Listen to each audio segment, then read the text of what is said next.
Hello. Hi, Tim. How are you? All right.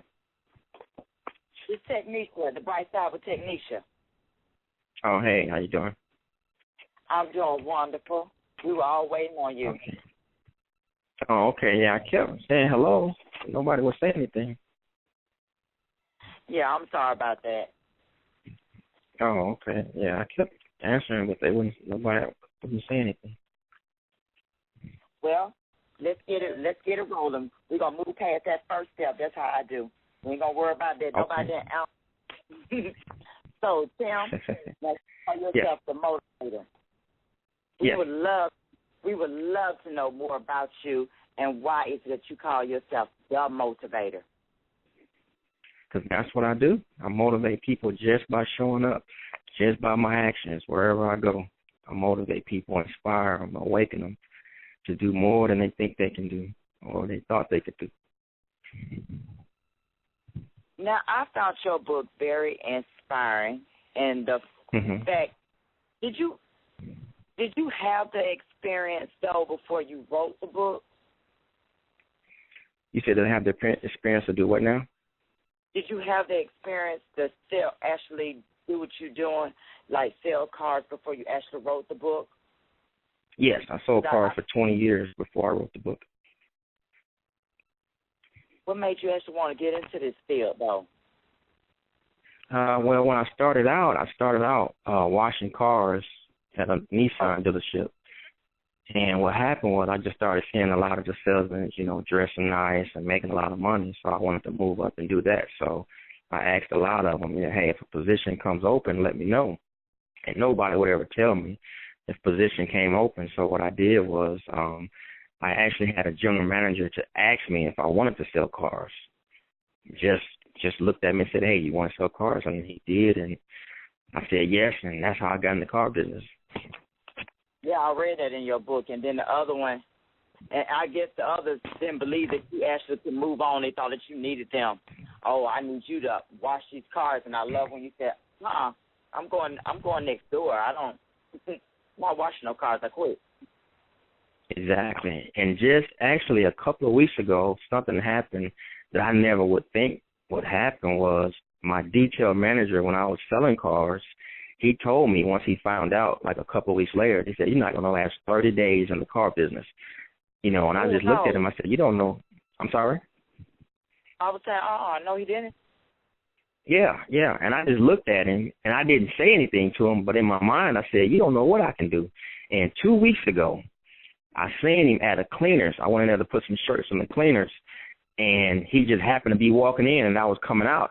He said, hey, Tim, how you doing? I said, I'm doing all right. He said, what are you doing now? I said, well, I have my own company. I train salespeople. And you have no idea what that did to me because I had sold cars for 21 and a half years, and he said I wouldn't last 30 days. Wow.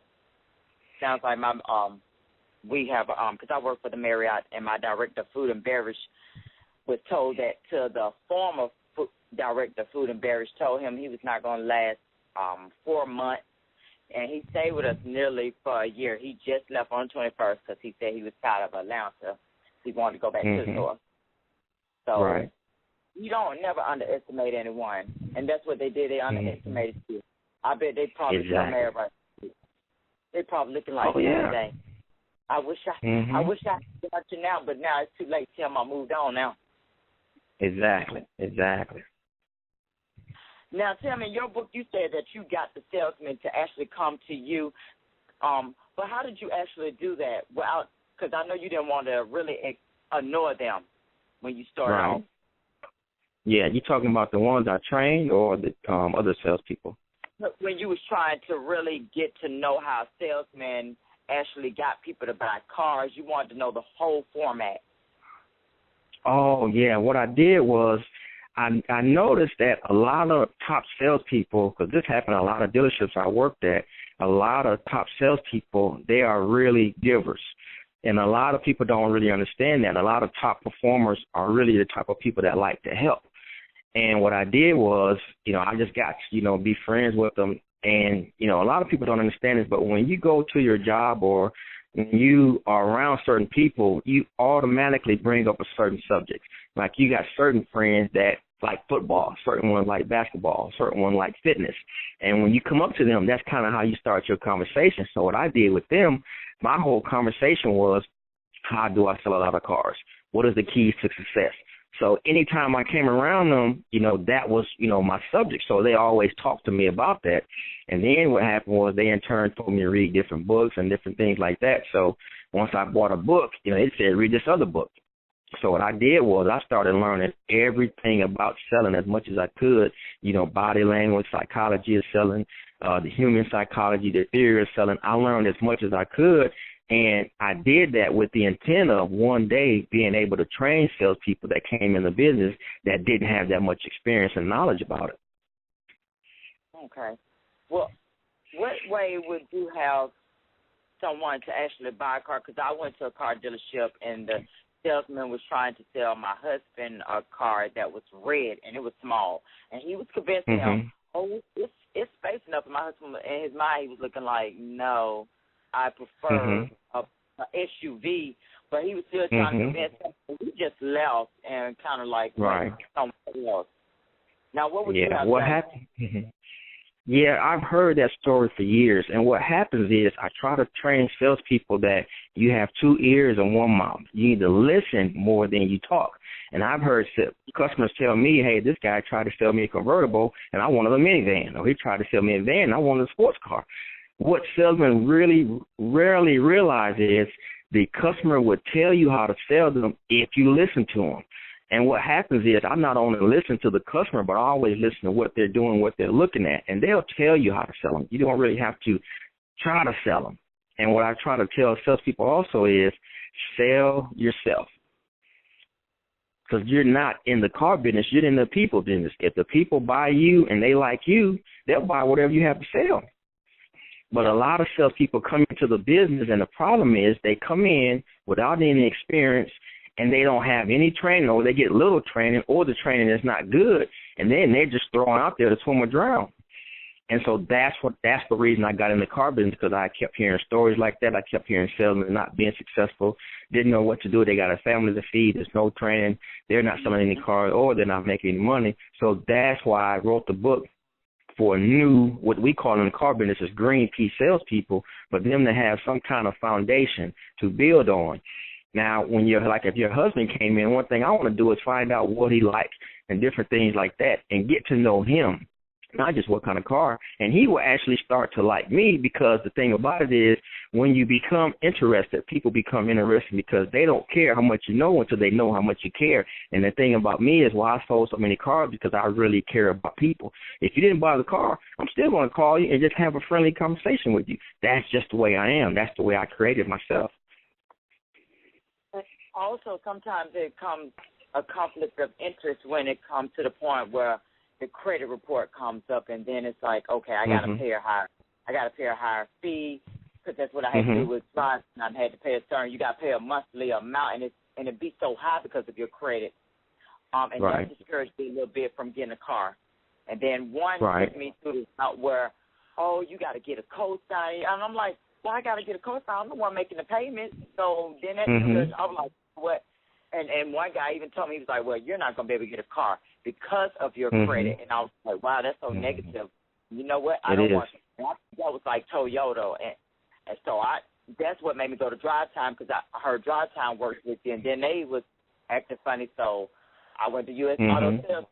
It'd be kind of hard to really like get that sales person to really attach to you, because I feel like this, when you're in business, you should become one with the customer no matter what. And that's what our former food and beverage director who just left told us, because I'm a waitress, and he told us, you're not an order taker. You are a salesperson. That's what you do. You do the food. You don't take orders. So when I go to that table, I say, let me suggest you this type of wine. I don't let you tell me what wine you want. I'm going to suggest you that wine. Now, if you refuse it, then okay, let's move on to something else. What do you really like?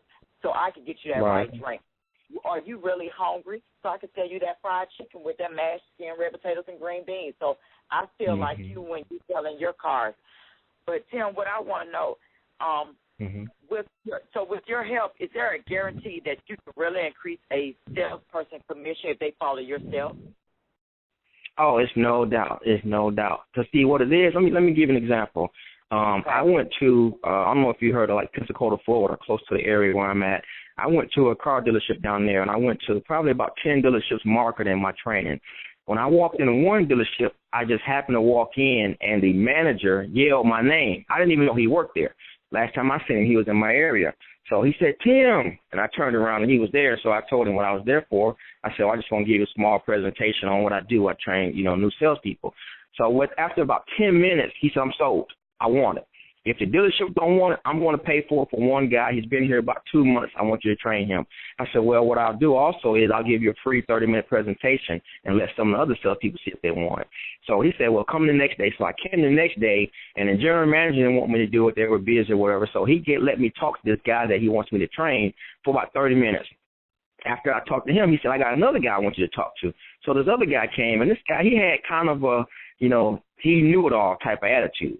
And what I'm really good at is I'm really good at reading people. And I know how to not cause conflict, but to get my point across. So I asked him, I said, well, how long have you been in sales? He said, about 1.5 years. I said, okay. I said, I've been selling about 21.5 years. And I said, I'm a sales trainer. And I just mentioned to him, I said, I'm also a business strategist. He said, now, what is that? I said, I can walk into a dealership and I can tell what can help this dealership. Not what the problem is, but what can help them make more money. And he just looked at me and he said, what do you think can help this dealership here? I said, your shirt. He said, what do you mean my shirt? I said, you have a polo shirt on. And actually he had a pink polo shirt on. He said, what do you mean? I said, you do not work at the mall selling polo shirts. You're at a car dealership. I said, you need the name of the dealership on your shirt and your name on there. He said, but this shirt makes me look good. I said, yeah. But I said, if you had a Dodge shirt on, that shirt will make you more money. I said, do you want to make more money or do you want a shirt that make you look good? He just looked at me, just stared at me with a deer in the headlight look. Like, that makes sense. I'm like, I know. That's what I do. Now, I'm looking at a dealership. This is a multi-million-dollar dealership, and nobody in the dealership said that to him. Now, this is another thing. I went and told the manager that. He said, well, did you help him? I said, well, I told him this. He said, oh, okay. I said, now, this is what I told the manager. I said, yeah, I told him about his shirt. So I'm going to tell you one more thing. I said, you have a guy walking around here, a salesperson, with shades on, and he has a Budweiser jacket on.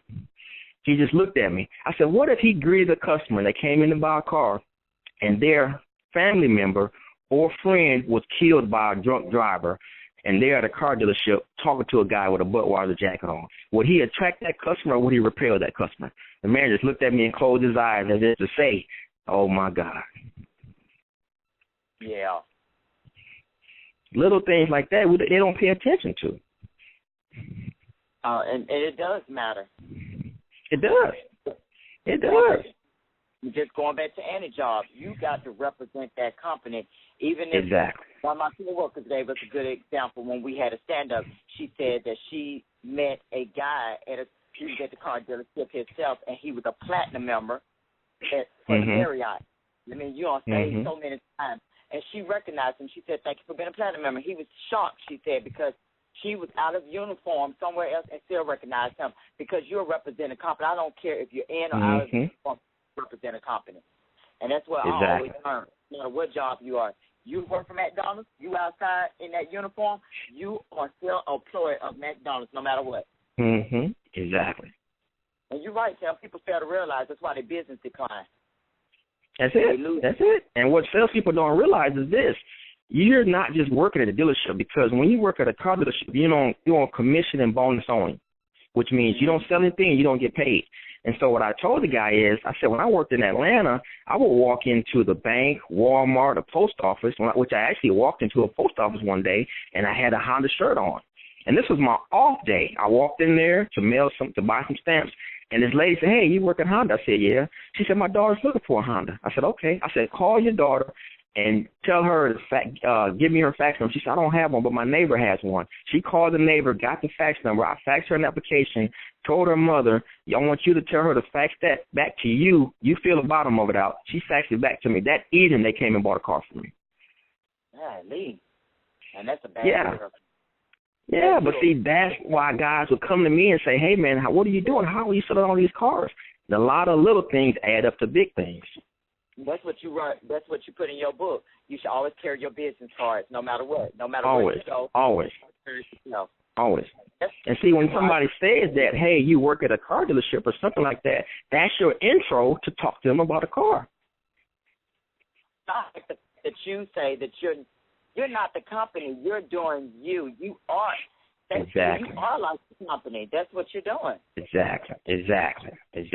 And that's what I try to get in salesman's head is don't think because the dealership is advertising in the newspaper, they're advertising on TV, on commercials, that you're going to get that business. They come in and look for anybody. You need to also advertise for yourself. And that's what I teach them, how to do that. Because a lot of them don't know how to market and advertise themselves as a business. Mhm. And that's amazing how you said that, because that's what he told us. He said, I never served before, but I can tell you how you can sell. You don't have to know how to serve. You can know how to sell. And every time I think about it, I'll be like, yeah, except when it gets real busy, then I don't have time to like sell, because we've been getting like these little dancers all through the hotel, so we don't have time to really sit there and engage with one customer at a time.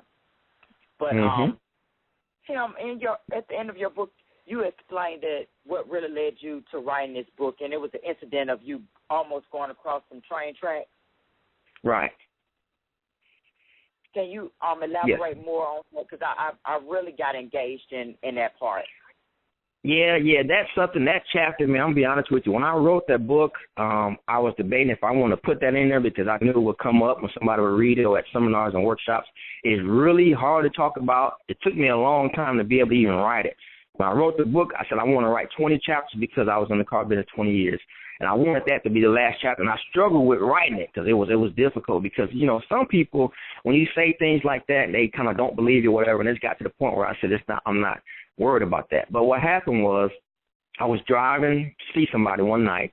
And I normally drive. I drive with my radio music loud, and I was driving. And I had been down this street many times. And it's a train track, but there's no crossing, rail crossing that come down, and there's no lights. So it's just a stop sign there, and I never stopped at it. So this one night I was driving, radio was up loud, and I didn't know it was a train coming. And it was a train coming. It comes like the same way you're driving, but you can't see the light because if you're driving one way and the train is over here on the other side, the light is flashing somewhere else. You can't really see it. But the train track curved around to the street where I was at. And I didn't think a train even was on this train track because I'd never seen one before. So I'm driving, the radio's up loud, so I can't see the light. I can't hear the horn because my music was up. And I got real, real close to the stop sign, and all of a sudden I just heard a whisper. A whisper said, stop. And for some reason I hit the brakes. Because my thinking was the only way I can hear a whisper like that, somebody has to be in this back seat in my ear. How can I hear a whisper with this radio up loud? And when I hit the brakes, I looked back in the back seat because I thought somebody was in the back seat. So when I turned back, I didn't see nothing. And then as soon as I looked forward, the train was going across the train tracks. Wow. And what happened was, if I wouldn't have stopped, I would have hit the train track at the same time that the train, because when I stopped, it came across the train tracks. And it was going so fast, my heart was beating. I'm like, if I wouldn't have stopped, that you couldn't have recognized not only me, but what I was driving the train, because it was coming from the driver's side. It would just went through my vehicle. It was just split it in half. It was just going that fast. And after the train passed, I was just still sitting there trying to, understand what just happened. I'm like, I heard a whisper, this train went across, I'm trying to figure all this stuff out. And it was like, what in the world just happened? And I knew, it took me a while, but I finally figured out what it was.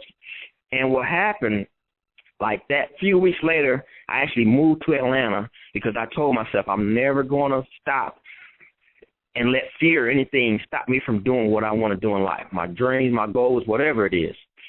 And that totally changed my life. When that happened, I actually could, see the sun, hear the birds. Before it was just birds. I wouldn't really pay any attention. But it just heightened my awareness to the point that I just said, I don't know why this happened, but I'm just going to wait and see what happened. And I thought that it was because I was supposed to go out telling people this is what happened. And I did that.